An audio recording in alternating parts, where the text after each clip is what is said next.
Hello students, स्वागत है आपका ए टू जेड क्लासेज में। आज मैं आप लोग को परमाणु संरचना का पार्ट 4 वीडियो बतलाने जा रहे हैं। इसके पहले पार्ट 1, पार्ट 2 और पार्ट 3 वीडियो हमारा अपलोड हो चुका है, जिसमें 70 क्वेश्चन, तीनों वीडियो मिला के 70 क्वेश्चन डाले गए थे। इस वीडियो में 71 से लेके 94 क्वेश्चन डाला गया है। तो आप लोग प्रत्येक वीडियो को लॉजिक के साथ समझे और वीडियो को अंत तक जरूर देखिए। तो 71 से आपका यहाँ वीडियो क्वेश्चन स्टार्ट होता है। 71 से पहले का क्वेश्चन आप हमारे परमाणु संरचना के पार्ट 1, पार्ट 2 और पार्ट 3 वीडियो के माध्यम से देख सकते हैं। क्वेश्चन नंबर 71, निम्नलिखित इलेक्ट्रॉनिक विन्यास पर विचार कीजिए। निम्नलिखित इलेक्ट्रॉनिक विन्यास पर क्या कीजिए? विचार कीजिए। तो देखिए चार, यहाँ पर 3 गो इलेक्ट्रॉनिक विन्यास दिया हुआ। पहला नंबर में क्या दिया हुआ है? ऊपर गया, फिर ऊपर गया है, फिर ऊपर गया है, फिर ऊपर गया, फिर नीचे आया है। सेकेंड नंबर में देखिए ऊपर की ओर क्लॉकवाइज, क्लॉकवाइज, क्लॉकवाइज, क्लॉकवाइज, फिर एंटी क्लॉकवाइज हुआ है। यहाँ पर देखिए शुरू में एंटी क्लॉकवाइज, फिर क्लॉकवाइज, क्लॉकवाइज, क्लॉकवाइज, तो जिनमें हुंड के सिद्धांत का पालन नहीं होता है। तो हुंड का सिद्धांत बोलता है क्या चला कि ऊपर जाएगा, फिर ऊपर जाएगा, फिर ऊपर जाएगा, मतलब जाएगा अंतिम तक जाने के बाद फिर नीचे से आना शुरू होगा। तो पहला नंबर क्वेश्चन में हम लोग देखेंगे या सेकेंड नंबर में हुंड के नियम का पालन नहीं होता है। तो देखिए इसमें हुंड के नियम का पालन नहीं हो रहा है। किसमें हुंड का नियम का पालन नहीं हो रहा है? 3 नंबर में नहीं हो रहा है, क्योंकि शुरू में ही एंटी क्लॉकवाइज कर दिया है। और सेकेंड में देखिए पालन हो रहा है, क्लॉकवाइज, क्लॉकवाइज, क्लॉकवाइज, क्लॉकवाइज, पूरा खत्म हो गया क्लॉकवाइज। तब देखिए शुरू से एंटी क्लॉकवाइज। यहाँ पर देखिए सेकेंड नंबर में एंटी क्लॉकवाइज आया था। पहले फर्स्ट नंबर में एंटी क्लॉकवाइज होना चाहिए, तब सेकेंड नंबर में एंटी क्लॉकवाइज होना चाहिए। तो 1 नंबर भी हुंड के नियम का पालन नहीं कर रहा है। तो ऑप्शन नंबर डी हो जाएगा। 1 नंबर नहीं कर रहा है और 3 नंबर नहीं कर रहा है। देखिए 1 नंबर को डिटेल से करते, जैसे यहाँ पर गया क्लॉकवाइज, फिर क्लॉकवाइज, और सेकेंड नंबर में एंटी क्लॉकवाइज कर दिया। तो यहाँ पर जैसे 4 गो पहले क्लॉकवाइज है, तो 4 गो क्लॉकवाइज भरने के बाद फर्स्ट नंबर में नहीं एंटी क्लॉकवाइज आना चाहिए, लेकिन फर्स्ट नंबर में तो एंटी क्लॉकवाइज है नहीं, तो इसलिए 1 नंबर पालन नहीं कर रहा है। और डी नंबर में क्या, 3 नंबर में क्या किया? शुरू में एंटी क्लॉकवाइज कर दिया, तो ये पालन नहीं कर रहा। तो ऑप्शन नंबर 71 का क्या हो जाएगा? डी। क्वेश्चन नंबर 72 हम लोग देखते हैं। 72 क्या है? बहुत ही आसान प्रश्न है, ध्यान से समझिएगा। कह रहा किसी परमाणु का इलेक्ट्रॉनिक विन्यास 282 है, तो इसके संयोजी इलेक्ट्रॉन की संख्या। देखिए संयोजी इलेक्ट्रॉन बाह्यतम कक्ष के इलेक्ट्रॉन को बोला जाता है संयोजी। अब ये अंदर वाला इलेक्ट्रॉन को कोर इलेक्ट्रॉन बोला जाता है। इसको हम लोग क्या बोलते हैं? Core electron. और इसको जो बाहर में सबसे है, इसको हम लोग बोलते हैं संयोजी इलेक्ट्रॉन। इसको क्या बोला जाता है? चला संयोजी। तो संयोजी इलेक्ट्रॉन किसको बोलते हैं? अंतिम बाह्यतम कक्ष के इलेक्ट्रॉन को या अंतिम कक्ष के इलेक्ट्रॉन को। तो संयोजी इलेक्ट्रॉन की संख्या कितना हो जाएगा? 2 हो जाएगा। तो 72 का आंसर क्या हो जाएगा? डी हमारा सही है। क्वेश्चन नंबर यही बोलता यदि कोर इलेक्ट्रॉन की संख्या, तो 2 और 8 10 हो जाता। क्या हो जाता? 2 और 8 10 हो जाता, लेकिन संयोजी इलेक्ट्रॉन पूछा है तो संयोजी इलेक्ट्रॉन का आंसर देंगे। क्वेश्चन नंबर 73 क्या कह रहा है? तत्व ए की परमाणु संख्या 13 है। परमाणु संख्या कितना है? 13 दिया हुआ है। एल्युमिनियम मतलब है, नहीं भी एल्युमिनियम याद रहेगा तो कोई दिक्कत नहीं है, आपके आंसर बन जाएगा 13 है। तो इसमें संयोजी इलेक्ट्रॉन होंगे, तो इसका इलेक्ट्रॉनिक विन्यास लिख लेते हैं। तो क्या हो जाएगा? 2 8 3। इलेक्ट्रॉनिक विन्यास आपको लिखने के लिए आना चाहिए। तो 2 8 10 और 3 13। तो संयोजी इलेक्ट्रॉन अभी अभी पिछले क्वेश्चन में बताया गया था 72 में कि बाह्यतम कक्ष के इलेक्ट्रॉन को संयोजी इलेक्ट्रॉन कहते हैं। तो बाह्यतम कक्ष में 3 इलेक्ट्रॉन आया चला। तो 73 का आंसर क्या हो जाएगा? हमारा डी हो जाएगा। क्वेश्चन नंबर हम लोग 74 में चलते हैं। तो 74 में क्या कह रहा है? अस्थाई नाभिक मतलब हल्का नाभिक ए ग्रेटर दैन 10 के साथ में, मतलब अस्थाई नाभिक जिसका द्रव्यमान ग्रेटर लेस देन 10 है, मतलब हल्का है, परमाणु संख्या 10 से कम है। परमाणु संख्या क्या चला 10 से कम है। तो क्या कह रहा है इलेक्ट्रॉन और प्रोटॉन। तो अस्थाई के लिए क्या होना चाहिए P/N का मान, प्रोटॉन और न्यूट्रॉन का अनुपात लगभग और लगभग इक्वल होना चाहिए। मतलब प्रोटॉन और न्यूट्रॉन का मान लगभग क्या होना चाहिए चला इक्वल होना चाहिए। तो प्रोटॉन और न्यूट्रॉन का अनुपात लगभग क्या होना चाहिए इक्वल होना चाहिए। तो इक्वल कब होगा जब अनुपात 1 कब होगा, प्रोटॉन और न्यूट्रॉन का अनुपात लगभग 1 कब होगा, तो जब प्रोटॉन और न्यूट्रॉन का मान बराबर होगा। ई भी 5 तो कट के आ जाएगा 1, ई भी 10 तो कट के आ जाएगा 1। तो यहाँ पर क्या आया न्यूट्रॉन और प्रोटॉन की संख्या क्या होनी चाहिए समान होनी चाहिए, तभी इसका अनुपात आएगा 1 के लगभग। मेन पॉइंट हमारा ये है अस्थाई होने का लिए पॉइंट ये है P/N का अनुपात लगभग 1 होना चाहिए। तो 1 कब होगा तो P प्रोटॉन और न्यूट्रॉन की संख्या समान होगी। तो 74 का आंसर क्या हो जाएगा ए हो जाएगा। प्रत्येक क्वेश्चन लॉजिक के साथ समझिए, इससे आपको याद करने में आसानी होगा, कहीं भी दिक्कत नहीं होगा। अब वीडियो को अंत तक जरूर देखें। क्वेश्चन नंबर 75, इलेक्ट्रॉन तब तक युग्मित नहीं होते हैं जब तक कि इनके लिए प्राप्त रिक्त कक्षक समाप्त ना हो जाए।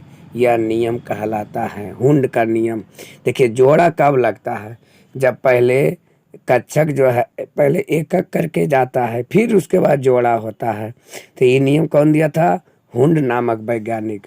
हुंड नामक वैज्ञानिक बोला था कि जैसे मान लिया जाए पी उपकक्ष में 3 कक्षक रहते हैं। पी में कई गो कक्षक रहता है 3 कक्षक रहता है। तो पहले जब तक डबल नहीं होगा युग्मित नहीं होगा मतलब जोड़ा नहीं होगा जब तक कि पहले एक का गो पूरा नहीं मिल जाता है। पूरा में चला गया तो फिर यहाँ से डबल होना शुरू हो जाता है। तो ये नियम कौन दिया था हुंड का नियम।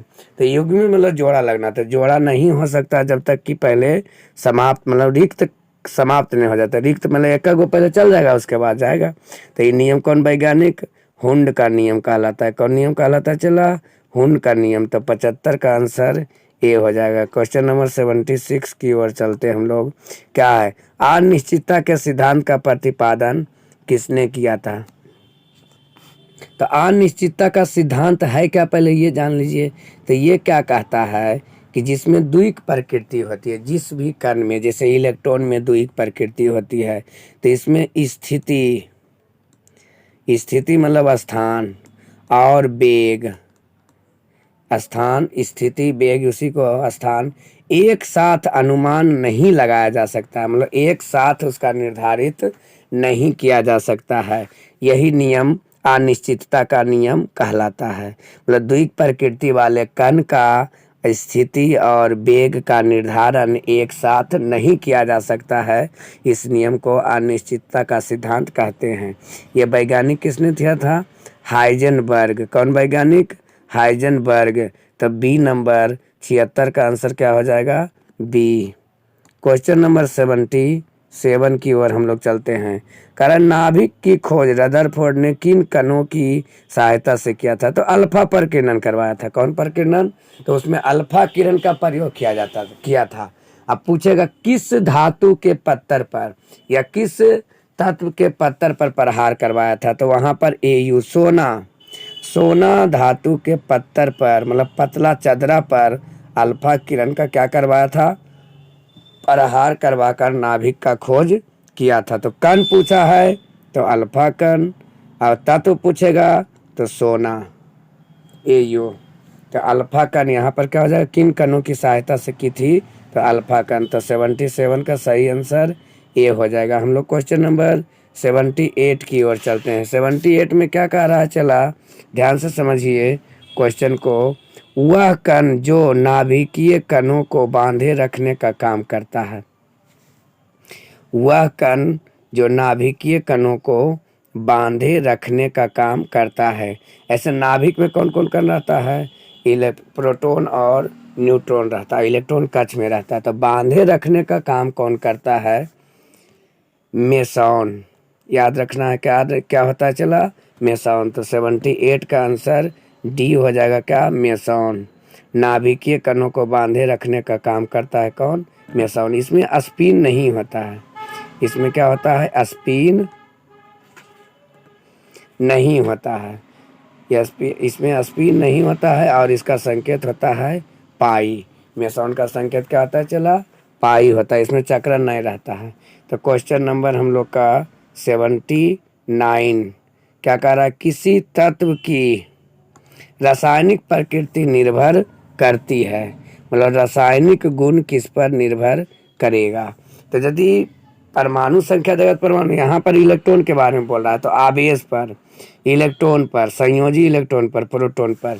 तो यहाँ पर संयोजी इलेक्ट्रॉन पर रासायनिक गुण निर्भर करता है, क्योंकि रासायनिक गुण में, रासायनिक अभिक्रिया में जो बंधन बनते हैं उसमें इलेक्ट्रॉन भागीदारी लेता है। इलेक्ट्रॉन का या तो त्याग ग्रहण होता है या तो इलेक्ट्रॉन का साझेदारी होता है, जिसके कारण रासायनिक प्रकृति निर्भर करता है। तो क्या याद रखना चला, संयोजी इलेक्ट्रॉन। तो 79 का सही आंसर संयोजी इलेक्ट्रॉन होगा, जिस पर रासायनिक प्रकृति निर्भर करते हैं।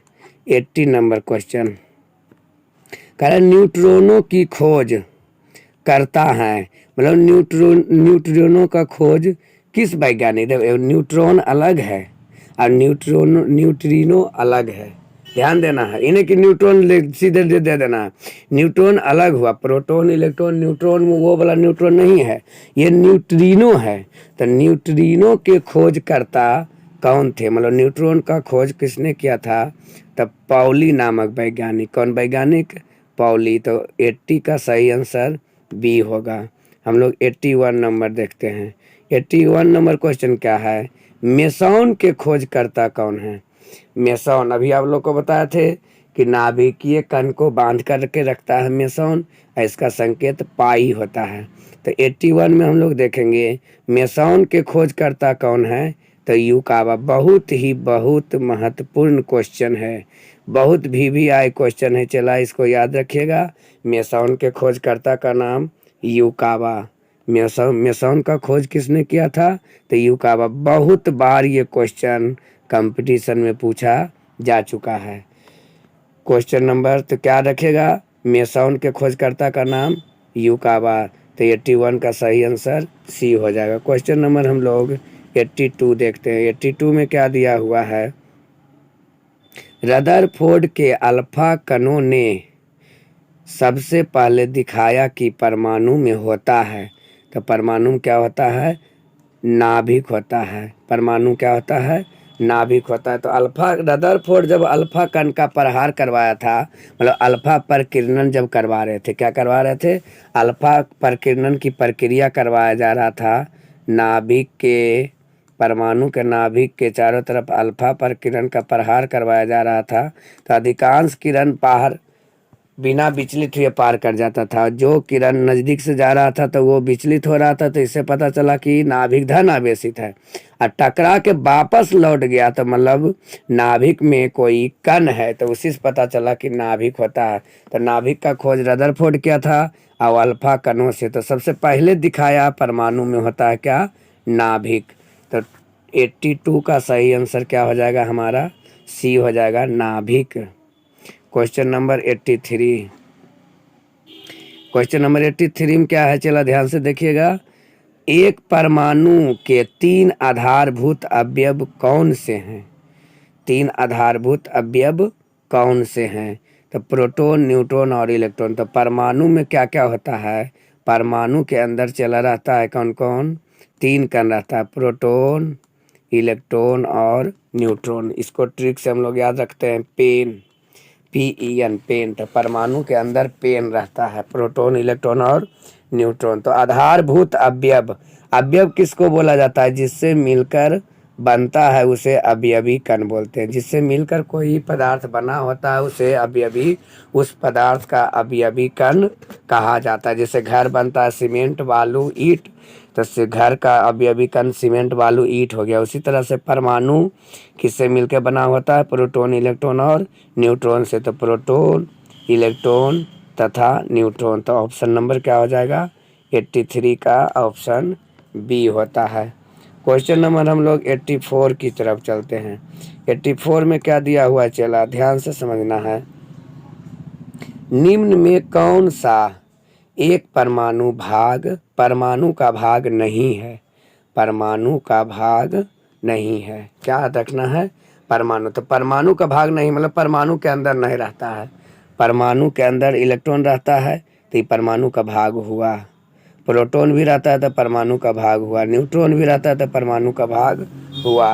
तो परमाणु का भाग नहीं वाला बोल रहा है तो फोटोन हो जाएगा। क्या आंसर हो जाएगा? Photon, option number D. तो 84 का क्या हो जाएगा? डी। भाग नहीं है, परमाणु का भाग नहीं है, तो फोटोन जो है परमाणु का भाग नहीं है। तो क्वेश्चन नंबर हम लोग 85 की ओर चलते हैं। क्या दिया हुआ है? परमाणु अभाज्य है।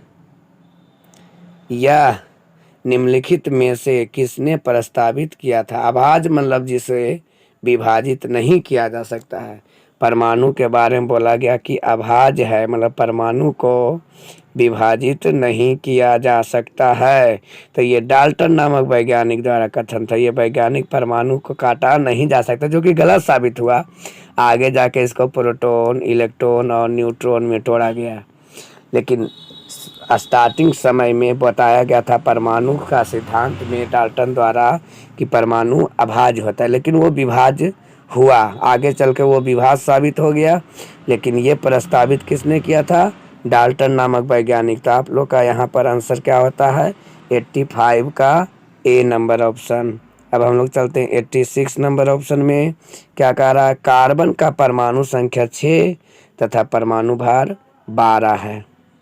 तो कार्बन का संकेत सी होता है, परमाणु संख्या 6 और परमाणु द्रव्यमान 12। तो कह रहा है इसमें कितने इलेक्ट्रॉन होंगे? तो इसके नाभिक में कितने इलेक्ट्रॉन? देखिए क्वेश्चन कितना फंसाया है। कह रहा है चला इसके नाभिक में, क्वेश्चन नंबर 86 कह रहा है इसके नाभिक में कितने इलेक्ट्रॉन होंगे। तो देखिए नाभिक में तो सबसे पहला नंबर इलेक्ट्रॉन होता नहीं। यहाँ पर क्वेश्चन हमारा मिस्टेक हुआ है। कह रहा है नाभिक में कितने इलेक्ट्रॉन। तो नाभिक में इलेक्ट्रॉन नहीं रहता है, इलेक्ट्रॉन कक्ष में पाया जाता है। इलेक्ट्रॉन कक्ष में पाया जाता है। तो ऐसे इलेक्ट्रॉन की संख्या होता है परमाणु संख्या के बराबर। इलेक्ट्रॉन की संख्या क्या होता चला? परमाणु संख्या के बराबर। तो नाभिक यहाँ पर गलत है, नाभिक को नहीं लिखना है। तो इसमें कितने इलेक्ट्रॉन होते हैं क्या रखना है? इसमें कितने इलेक्ट्रॉन होते हैं? कार्बन का परमाणु संख्या 6 और परमाणु भार 12। तो कहेगा कि इसमें कितने इलेक्ट्रॉन होते हैं? तो इलेक्ट्रॉन परमाणु संख्या के बराबर 6 होगा। नाभिक में पूछा जाए, नाभिक में इलेक्ट्रॉन नहीं रहता है, सिंपल।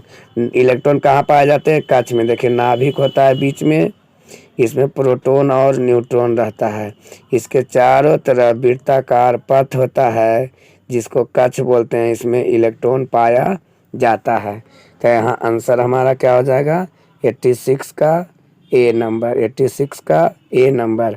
अगर जो नाभिक रह गया तो हम लोग नाभिक में 0 मारेंगे कि नाभिक में इलेक्ट्रॉन की संख्या 0 होती है। अगर जो नाभिक को काट देते हैं तो इलेक्ट्रॉन की संख्या 6 और नाभिक में पूछ दिया तो नाभिक में इलेक्ट्रॉन की संख्या 0 होगा। तो ये क्वेश्चन को थोड़ा विवादपूर्ण है, इसको ध्यान से समझना है।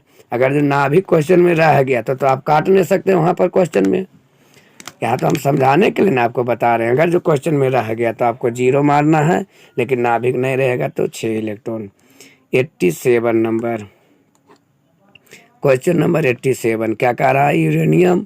तो परमाणु संख्या देखिए 92 दिया, ऊपर में द्रव्यमान संख्या होता है, परमाणु भार होता है 235 में। प्रोटॉन की संख्या, तो देखिए प्रोटॉन की संख्या और इलेक्ट्रॉन की संख्या दोनों जो होता है परमाणु संख्या के जेड के बराबर होता है। तो परमाणु संख्या जेड का मान कितना है? 92 है।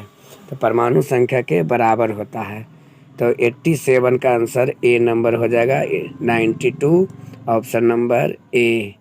अब हम लोग 88, बहुत ही हल्का क्वेश्चन था, इसमें दिमाग लगाने की ज़रूरत नहीं है। याद रखना है प्रोटॉन इलेक्ट्रॉन परमाणु संख्या के बराबर होते हैं और न्यूट्रॉन द्रव्यमान माइनस परमाणु संख्या। तो क्वेश्चन नंबर 87 देखिए आ ही गया। न्यूट्रॉन के बारे में अभी बता रहे थे, तो न्यूट्रॉन का क्वेश्चन आ गया। न्यूट्रॉन होता है द्रव्यमान माइनस परमाणु संख्या। तो द्रव्यमान होता है ए और परमाणु संख्या का संकेत जेड। तो यहाँ पर द्रव्यमान 238 दिया हुआ है और परमाणु संख्या कितना दिया हुआ है 92। तो 238 में से 92 को घटाएंगे तो 146 आएगा। देखिए कैसे, 8 में से 2 गया 6, एक लिए पैंचा 13, 13 में से 9 जाएगा तो कितना हो जाएगा चला 4, और यहाँ 1 बचा हुआ तो 146। तो न्यूट्रॉन की संख्या क्या हो जाएगा 146, ऑप्शन नंबर ए। तो 88 का ऑप्शन नंबर ए हो गया। Question number 89। तो 89 में क्या है चला ध्यान से समझिए। निम्नलिखित में से 20 न्यूट्रॉन, न्यूट्रॉन का मान 20 है और 18 इलेक्ट्रॉन, इलेक्ट्रॉन का मान 18 है। तो मतलब प्रोटॉन भी 18 और परमाणु संख्या भी 18। तो कौन सा कण होगा? तो परमाणु संख्या 18 वाला कण कौन होता है? आर्गन होता है। परमाणु संख्या 18 वाला कण कौन होता है चला आर्गन। तो यहाँ पर ऑप्शन नंबर बी होगा। 89 का ऑप्शन क्या हो जाएगा बी। देखिए यहाँ से न्यूट्रॉन निकालते हैं तो 38 में से 18 जाएगा तो 20 भी आएगा, और इलेक्ट्रॉन की संख्या 18, प्रोटॉन की संख्या 18, परमाणु संख्या 18। तो option number B. Question number हम लोग 90 देखते हैं। क्या कह रहा है 90 में? किसी तत्व का परमाणु संख्या 35 है, 35 है तथा उसमें 18 इलेक्ट्रॉन है। परमाणु तो उसमें प्रोटॉन की संख्या होगी। ये देखिए क्वेश्चन गलत है थोड़ा सा। जब परमाणु संख्या 35 दे दिया है तो प्रोटॉन की संख्या 35 होगा। परमाणु संख्या के बराबर प्रोटॉन की संख्या होता है, लेकिन तो इलेक्ट्रॉन की संख्या भी 35 होना चाहिए। तो यहाँ पर परमाणु संख्या के जगह पर क्या होगा परमाणु भार, परमाणु भार 35 दिया हुआ है और उसमें 18 इलेक्ट्रॉन है। तो मतलब प्रोटॉन की संख्या तो देखिए कोई भी है, ऊपर में 35 परमाणु भार दिया हुआ है और नीचे में इलेक्ट्रॉन की संख्या कितना दिया हुआ है 18। तो प्रोटॉन की संख्या भी कितना हो जाएगा चला 18 नंबर। तो 90 का आंसर क्या हो जाएगा हमारा बी। यहाँ पर परमाणु संख्या ने परमाणु भार कर लीजिएगा क्वेश्चन में, क्योंकि परमाणु संख्या रहेगा तो प्रोटॉन की संख्या परमाणु संख्या के बराबर होता है। तो आंसर यहाँ पर ये हो जाना चाहिए था, लेकिन ऐसा नहीं है, क्योंकि यहाँ पर परमाणु संख्या की जगह पर परमाणु भार करना है क्वेश्चन में। क्वेश्चन में प्रिंट हुआ था तो हमारा सही आंसर 18 दिया हुआ है। तो 90 का क्या हो जाएगा आंसर बी। क्वेश्चन नंबर 91 की ओर चलते हैं। तो 91 में क्या दिया हुआ है चला ध्यान से समझिए। किसी तत्व के परमाणु में 2 प्रोटॉन, 2 न्यूट्रॉन तथा 2 इलेक्ट्रॉन है। तो परमाणु संख्या, तो परमाणु संख्या बोल रहा है।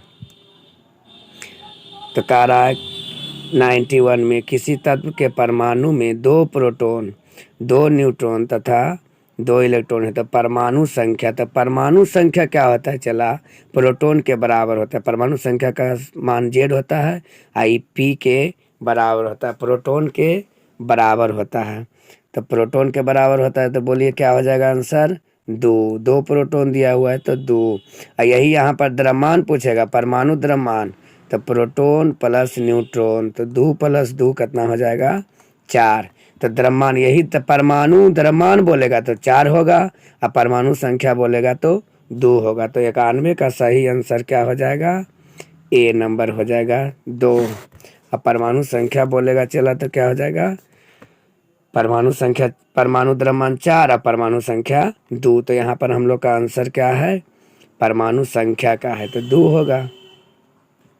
क्वेश्चन नंबर ए में ऑप्शन दिया हुआ है। क्वेश्चन नंबर 92 में हम लोग देखते हैं क्या दिया हुआ है। ऋण आवेशित परमाणु में प्रोटॉन की संख्या क्या होगी? ऋण आवेशित परमाणु में प्रोटॉन की संख्या, देखिए ऐसे अगर जो कोई कण रहता है तो प्रोटॉन बराबर इलेक्ट्रॉन होता है, लेकिन ऋण आवेशित है तो इलेक्ट्रॉन ग्रहण होता है। इलेक्ट्रॉन का क्या होता है ग्रहण होता है, तब इलेक्ट्रॉन ज़्यादा हो जाएगा। तो इलेक्ट्रॉन क्या हो जाएगा ज़्यादा हो जाएगा, किससे? प्रोटॉन से इलेक्ट्रॉन ज़्यादा होता है। तो यहाँ पर हम लोग देखें यही धन आवेशित रहता है तो इलेक्ट्रॉन कम हो जाता है क्योंकि त्याग हो जाता है। तो हम लोग देखते हैं तत्व के परमाणु क्रमांक से अधिक प्रोटॉन की संख्या परमाणु क्रमांक से अधिक नहीं, परमाणु संख्या के बराबर रहेगा। परमाणु इलेक्ट्रॉन की संख्या से अधिक, ये भी गलत है, इलेक्ट्रॉन की संख्या से कम। यस, देखिए पी का मान क्या हो गया? इलेक्ट्रॉन से क्या होता है? कम, क्योंकि इलेक्ट्रॉन ज़्यादा हो गया। तो डी नंबर ऑप्शन सही होगा। 92 का आंसर हमारा क्या हो जाएगा? इलेक्ट्रॉन की संख्या से कम हो जाता है प्रोटॉन की संख्या। ऋण आवेशित रहेगा तो, धन आवेशित के लिए ये सही होगा, इलेक्ट्रॉन की संख्या से अधिक, क्योंकि इलेक्ट्रॉन कम हो जाता है। तो ऑप्शन नंबर डी हमारा सही होगा। 92 के बाद हम लोग 93 में आते हैं। 93 नंबर क्वेश्चन क्या कह रहा है कि तत्व की प्रकृति को ज्ञात किया जा सकता है। तो तत्व के बारे में ज्ञात होता है परमाणु क्रमांक के द्वारा, सॉरी यहाँ पर इलेक्ट्रॉनिक विन्यास के द्वारा। तत्व की प्रकृति बोल रहा है तो परमाणु की प्रकृति होगा परमाणु क्रमांक के द्वारा, तो इलेक्ट्रॉनिक विन्यास के द्वारा। तो ए नंबर 93 का आंसर क्या हो जाएगा? ए नंबर। तत्व की प्रकृति, इससे पता चलेगा कि वो धातु है कि अधातु है, रासायनिक अभिक्रिया में भाग लेगा कि नहीं। जैसे अष्टक इसका पूरा रहेगा, वास्तव कक्ष में 8 इलेक्ट्रॉन हो जाएगा तो निष्क्रिय हो जाएगा। तो इसकी प्रकृति वही बता रहा है कि अधातु है कि दत्ता धातु है कि उपधातु है, इसका वर्ग कहाँ होगा, क्या होगा, तो वो इलेक्ट्रॉनिक विन्यास के आधार पर। तो 93 का आंसर क्या हो जाएगा? ए नंबर। 94 के तरफ चलते हम लोग। क्या है 94 नंबर में? पदार्थ के परमाणविक सिद्धांत सर्वप्रथम किसने प्रस्तावित किया था? तो जॉन डाल्टन। परमाणु का सिद्धांत, परमाणविक सिद्धांत वही परमाणु का सिद्धांत होता है। तो 94 का सही आंसर क्या हो जाएगा? आणविक सिद्धांत भी यही दिया था, परमाणु का सिद्धांत और आणविक सिद्धांत, दोनों सिद्धांत किसके द्वारा दिया गया है? डाल्टन के द्वारा, जॉन डाल्टन के द्वारा। तो परमाणु का सिद्धांत भी और अणु का सिद्धांत, आणविक सिद्धांत मतलब अणु का सिद्धांत। तो 94 का आंसर बी हो जाएगा क्या? जॉन डाल्टन को।